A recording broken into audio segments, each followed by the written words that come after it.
इस समय ज्ञान की प्राप्ति करने के लिए ज़रूरी नहीं है कि आप किसी बरगद के पेड़ के नीचे बैठ के तपस्या करो, ज़रूरी नहीं है कि किसी मंदिर में जाके पूजा करो, ज़रूरी नहीं है कि किसी जंगल में जाके समाधि लगाओ। इस समय अगर आपको ज्ञान की प्राप्ति करनी है तो एक बहुत अच्छा सब्जेक्ट है भारतीय संविधान, इंडियन कॉन्स्टिट्यूशन।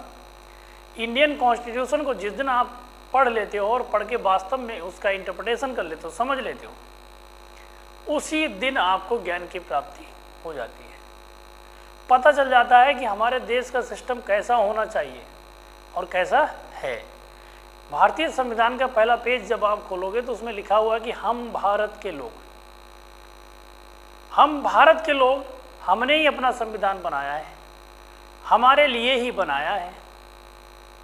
तो फिर हमारे शोषण क्यों हो रहा है भाई? क्योंकि हम पढ़ते नहीं हैं, ज्ञान की प्राप्ति नहीं करते। हम भेड़ चाल चल रहे हैं, जो सब कर रहे हैं वही हम कर रहे हैं। तो फिर चलते रहो भेड़ की चाल।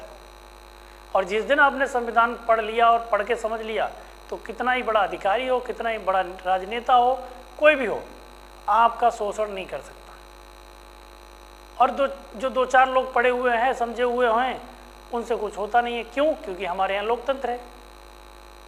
हमें तो एक लाइन याद आ जाती है कि शुक्र है हमारे यहाँ लोकतंत्र है, शुक्र है कि हमारे यहाँ लोकतंत्र है।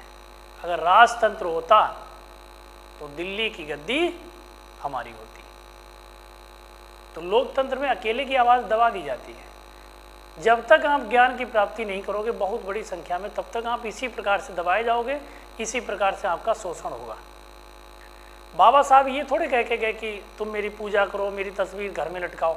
बाबा साहब ये कह के गए थे कि संविधान जो मैं लिख रहा हूँ, जो मैं बना रहा हूँ, इस संविधान को पढ़ना और समझना, यही तुम्हारा अस्त्र और शस्त्र बनेगा बाद में आगे जाके।